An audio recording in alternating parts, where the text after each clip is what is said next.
1981 నుండి పనిచేస్తున్నాను. 50, 100 అట్లా చేసుకుంటూ 32 సంవత్సరాలు పనిచేశాను. తర్వాత పార్ట్ టైమ్‌గా పనిచేస్తున్నందున 32 సంవత్సరాల తర్వాత గవర్నమెంటు నాకు స్వీపర్‌గా ఆహ్, ఉద్యోగం స్కేల్ పోస్ట్ అని ఇచ్చి పక్క ఊరికి తుమ్మడానికి పంపించారు. ఒక 7 సంవత్సరాలు చేశాను. 39 సంవత్సరాలు, మొత్తం 39 సంవత్సరాలు చేశాక రిటైర్మెంట్ చేసిండ్రు నన్ను.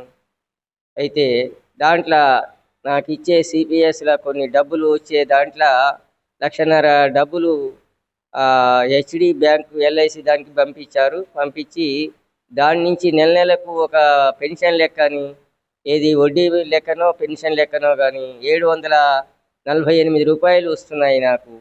మరి మాకు ఏ ఆస్తిపాస్తులు లేవు. ఇద్దరం పెద్ద మనుషులం అయ్యాం, భార్యాభర్తలము. చాలా కష్టంగా ఉంది.